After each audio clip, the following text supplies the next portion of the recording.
Hello friends, எல்லோரும் எப்படி இருக்கீங்க? இன்றைக்கி நம்ம வீடியோவில் வந்து தோசை மாவு எப்படி அரைக்கிறது, அப்புறம் ஒரு ஹெல்த்தி மில்லட்ஸ் தோசை மாவு எப்படி அரைக்க போகிறோம் அப்படிங்கிறது தான் பார்க்க போகிறோம். அதுக்கு என்னென்ன பொருள்லாம் நான் போட்டிருக்கேன், என்ன இன்க்ரீடியன்ஸ்லாம் ஆட் பண்ணியிருக்கேன் அப்படின்னு தான் பார்க்க போகிறோம். வாங்க வீடியோக்குள்ளே போகலாம். சில பேருக்கு வந்து இட்லி மாவுலேயே வந்து தோசையும் வைப்பா, இட்லியும் ஊற்றுப்பா. ஆனால் வந்து இட்லி மாவில் வந்து தோசை வந்து எல்லாருக்கும் வரதில்லை, சில பேருக்கு தான் வருது. ஸோ நீங்கள் வந்து தோசை மாவுக்கு தனியாகவே மாவு அரைச்சி அந்த மாதிரி அந்த தோசை வாத்து பாருங்கள், சூப்பராக வரும். இப்போ வந்து 1 டம்ளர் வந்து புழுங்கலரிசி, 1 டம்ளர் பச்சரிசி போட்டுக்கோங்க. அதில் அந்த எந்த டம்ளரில் நீங்கள் போடுறீங்களோ, இப்போ நான் வந்து இந்த டம்ளரில் மெஷர்மெண்ட் எடுத்திருக்கேன். இதால் 1 டம்ளர் பச்சரிசி, 1 டம்ளர் புழுங்கலரிசி, இதால் கிளாஸ் வந்து என்னென்னா வெள்ளை உளுந்து போட்டுருக்கேன். சும்மா 1 ஸ்பூன் வந்து கடலைப்பருப்பும், 1 ஸ்பூன் வந்து கடலைப்பருப்பு, ஒரே 1 ஸ்பூன் வந்து வெந்தயம் போட்டு சோக் பண்ணி வச்சுருக்கேன். இது வந்து நைட்டே நான் ஊற போட்டுட்டேன். இப்போ மார்னிங் வந்து அரைக்க போகிறேன். 5 to 6 ஹவர்ஸ் வந்து ஊறினா போகிறோம். தோசை ரொம்ப கிறிஸ்பியாக ஹோட்டல் தோசை மாதிரி சூப்பராக வரும். ஸோ இந்த மாதிரி ட்ரை பண்ணி பாருங்கள். இந்த மாதிரி டிஃபன் ஐடியாஸ் தான் இன்றைக்கி நான் கொடுக்க போகிறேன்.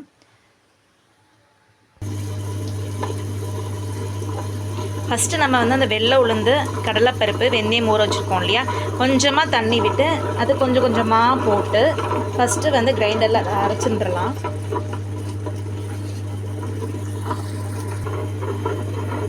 இந்த மாதிரி நல்லா மாவாக அரைச்சிருங்க. இது நல்லா அரைஞ்ச பிறகு தான் அரிசி நம்ம தனியாக ஊற போட்டிருக்கோம் இல்லையா, அதையும் இது கூடயே ஆட் பண்ணிடலாம். ஆட் பண்ணிவிட்டு பார்ப்போம்.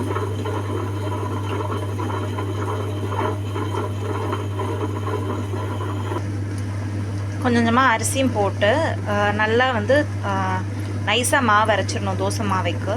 இப்போ நல்லா அரைச்சிட்டு எடுத்த பிறகு நம்ம பார்ப்போம். தோசைக்கு போட்டிருந்தோம் இல்லையா, மாவு அரைச்சிட்டேன்.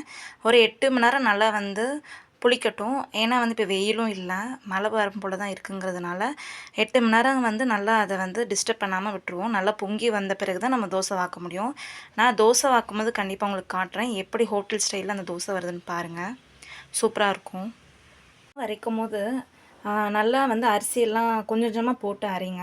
ஏன்னா வந்து நம்ம அவசரத்தில் ஒரே தடவை கிரைண்டரில் எல்லா அரிசியும் போட்டுடுறோம். போட்டுட்டு பாதி அரைகிறது, பாதி வந்து முழுசாக இருக்குது. இதை வந்து பெரியவங்கள்லேருந்து குழந்தைங்க எல்லாருமே சாப்பிட்றோம். ஸோ வந்து டைஜஷன் ப்ராப்ளம் கண்டிப்பாக வரும். ஸோ நம்ம ஒரு தடவை ஒரு வேலை செய்யும் போது கரெக்டாகவும் நிதானமாகவும் பர்ஃபெக்டாகவும் செஞ்சுக்கோங்க. ஏன்னா வந்து மறுபடியும் வந்து நம்ம அரைக்கும் போதே நல்லா பொறுமையாகவும் நிதானமாக அரைச்சிருங்க.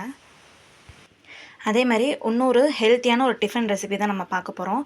நான் இதில் வந்து அரிசி எல்லாமே ஊற போட்டுட்டேன். அதில் என்னென்ன போட்டிருக்குங்கிற விஷயத்த உங்கள்கிட்ட நான் சொல்லிடுறேன். இது வந்து ஹெல்த் ரெசிபி, ஹெல்த்தி தோசை தான். எல்லா மில்லட்ஸ் கலந்து போட்டுக்கிறது தான். இதில் வந்து புழுங்கலரிசி போட்டிருக்கேன், அப்புறம் துவரம்பருப்பு போட்டிருக்கேன், அப்புறம் கடலைப்பருப்பு, அப்புறம் இந்த கொண்டைக்கடலை, அப்புறம் வந்து சிவப்பரிசி இருக்குது இல்லையா, அதோ இங்கே பாருங்கள், இந்த அரிசி இதெல்லாமே நான் போட்டிருக்கேன். இப்போ என்கிட்ட இதெல்லாம் இருக்கிறதுங்கிறதுனால நான் இது போட்டிருக்கேன்.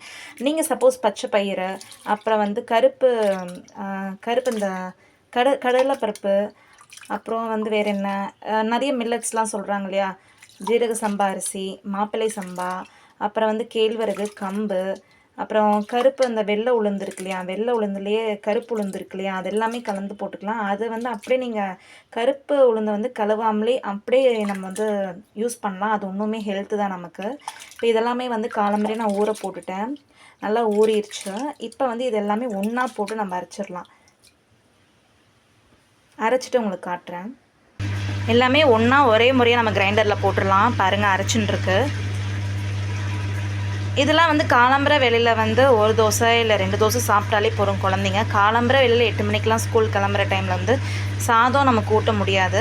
ஸோ இந்த மாதிரி வந்து நம்மளாம் யோசிச்சு, நான் இதுக்கு முன்னாடி வீடியோவில் போட்டிருக்கேன், பச்சை பயிர் இட்லி, அப்புறம் கேழ்வரகு இட்லி, கம்பு இட்லி, இந்த மாதிரி வந்து நம்மளாம் யோசிச்சு சில விஷயங்கள்லாம் வந்து நம்ம பண்ணி குழந்தைக்கு வந்து ஹெல்த்து வந்து நம்ம உடம்புல சேர்த்திக்க வேண்டியதான்.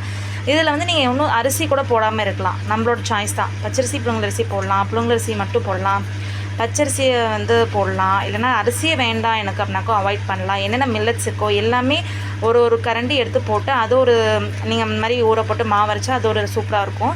இதில் வந்து மிளகாத்தூள் வந்து நம்மளோட சாய்ஸ், போடுனா போட்டுக்கலாம். மிளகாத்தூள் சும்மா 1 போட்டுக்கலாம், கொஞ்சமாக இஞ்சி வச்சுக்கலாம், பெருங்காயத்தூள் போட்டுக்கலாம். அது ஒரு டேஸ்ட்டாக இருக்கும். குழந்தைங்களுக்கு சப்புன்னு சாப்பிட்றதுக்கு பதிலாக கொஞ்சம் காரம் எல்லாமே கலந்து. தோசை மாவு புளிக்கிறதுக்காக வச்சுருந்தேன், ஒரு 6 மணி நேரம் ஆச்சு. கொஞ்சம் மிஸ் பண்ணிட்டேன், அப்படியே பொங்கிடுச்சு.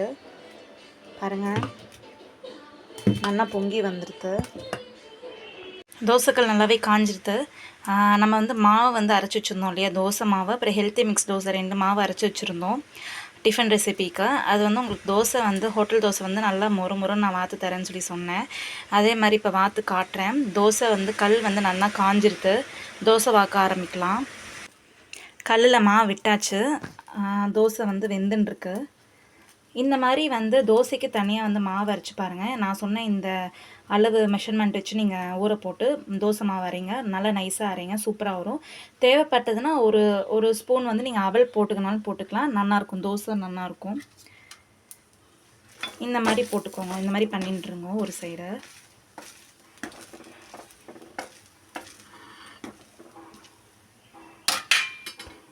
குழந்தைகளுக்கெலாம் வந்து வாக்கும் போது எண்ணெய்க்கு பதிலாக சொட்டு நெய் விடுங்கோ, ப்ரிஃபர் பண்ணுங்க. இன்னும் சூப்பராக இருக்கும். ஏன்னா குழந்தைகள் வந்து தோசைன்னா குழந்தைங்களுக்கு ரொம்ப பிடிக்கிறது. அதை விட நெய் விட்டோன்னா ரொம்ப ஆனந்தம் தான் குழந்தைங்களுக்கு. இப்போ பாருங்கள் தோசை எப்படி வருதுன்ட்டு. ஒரு சைடு மட்டும் வெந்தாலே போகிறோம். கடலைப்பருப்பு வந்து போடுறதுனால நமக்கு வந்து இந்த மாதிரி கோல்டன் கலரில் வரும் தோசையில். அதுதான் வந்து ஒரு சீக்ரெட், வேறு எதுவும் கிடையாது. அடுத்து வந்து ஹெல்த்தி மிக்ஸ் மாவு அரைச்சி வச்சோம் இல்லையா, ஹெல்த்தி தோசை, அந்த வந்து சிவப்பு அரிசி, புழுங்கரிசி, கொண்டக்கடலை, கருப்பு உளுந்து இதெல்லாம் போட்டு நம்ம ஊற வச்சுருந்தோம்ல, அதுக்கு வந்து நீங்கள் எண்ணெயே விடுங்க, அதுதான் நல்லாயிருக்கும். இந்த தோசைக்கு மாவு வந்து தோசை மாதிரியும் மெல்லிசாவும் நீங்கள் வாக்கலாம், இல்லைன்னா வந்து அடை மாதிரியும் வாக்கலாம், இல்லைன்னா வந்து கையில் அடை தட்டி வைப்பா பார்த்தீங்களா, இந்த மாதிரி 3 டைப்ஸ் ஆஃப் நீங்கள் எந்த மாதிரி வேணாலும் வாக்கலாம். ரொம்ப நல்லாயிருக்கும். ஸ்கூலுக்கு போகிற குழந்தைங்களுக்கு வந்து காத்தால அவசரத்துக்கு இந்த மாதிரி ஒரு தோசை இல்லை 2 தோசை இந்த மாதிரி வாத்து கொடுத்தாலே போகிறோம். அவளுக்கு கொஞ்சம் நல்லா வேகட்டும். இந்த மாவில் வந்து நீங்கள் தேவைப்பட்டால் முருங்கைக்கீரையும் ஆட் பண்ணிக்கலாம், ரொம்ப நல்லாயிருக்கும். இந்த மாதிரி இந்த கலரில் தான் வரும். ஏன்னா உங்களுக்கு ஃபோனில் பார்க்க அந்த மாதிரி இருக்குது. ரொம்ப ரெட்டும் இல்லாமல் ஒயிட்டும் இல்லாமல் கலந்து அந்த மாதிரி கலரில் இருக்குது. கொஞ்சம் நான் கனமாக தான் வாத்துருக்கேன் இந்த தோசை. ஸோ இந்த மாதிரி ட்ரை பண்ணி பாருங்கள். மேற்கொண்டு இந்த மாதிரி உங்களுக்கு ரெசிபி தேவைப்படுனா எனக்கு கமெண்ட் பண்ணுங்கள். என்னோடய வீடியோ பிடிச்சுன்னா கண்டிப்பாக லைக் பண்ணுங்கள், ஷேர் பண்ணுங்கள், சப்ஸ்கிரைப் பண்ணுங்கள். உங்கள் ஃப்ரெண்ட்ஸ் அண்ட் ரிலேட்டிவ்ஸ்க்கு மறக்காமல் ஷேர் பண்ணுங்கள். தேங்க்யூ.